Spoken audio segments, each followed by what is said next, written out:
say that I'm really surprised by your calmness. I feel that I'm on an emotional roller coaster because International Network on Explosive Weapons is an NGO coalition, a network that is composed of 40 members, more or less.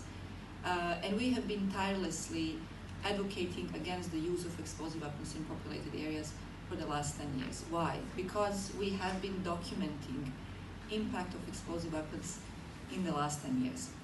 What does that mean? What does it mean to document the impact of explosive weapons? It means to go to this kind of area, like this, you see this rubble, to step in this kind of rubble and then to talk to people and ask them how do they feel about the fact that some bomb has fell on their home, destroyed everything that they had, made them flee possibly, kill their family members or their relatives or their neighbors, and then tell them that this is something that is acceptable according to international humanitarian law.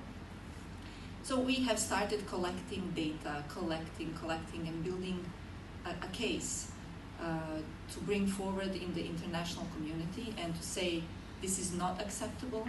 There should be a standard, there should be a norm that should prevent human suffering or end human suffering caused by continuous bombing and shelling.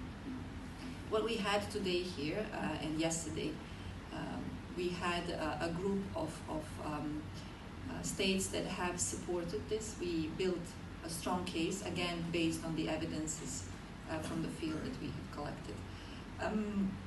As Ambassador said, I have a privilege to work for an international humanitarian organization called Humanity and Inclusion, which is a co-founder of the International Network on Explosive Weapons, and we directly are involved in assisting people that are affected by the conflict by providing them rehabilitation services in case they are impaired or psychological support, but also giving them means to live in a way that we are clearing contaminated areas from unexploded ordnance, landmines, and cluster munitions.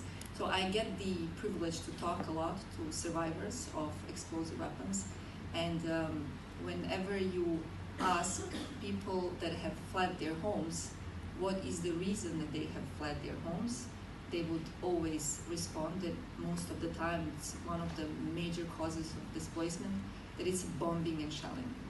And this is something that we continuously hear from survivors and from refugees, and this is one of the reasons why we decided to give this topic as a priority, because we believe that states have to sit together and find a solution which will prevent human suffering caused by continuous bombing and shelling.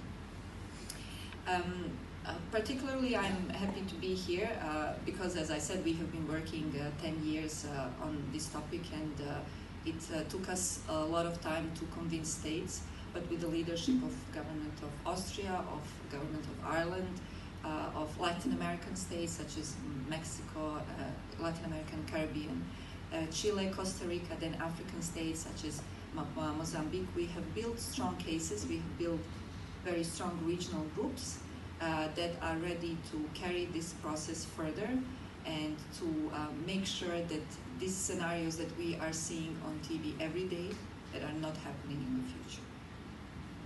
I will stop here maybe, and if you have any questions, I will be very happy to answer them.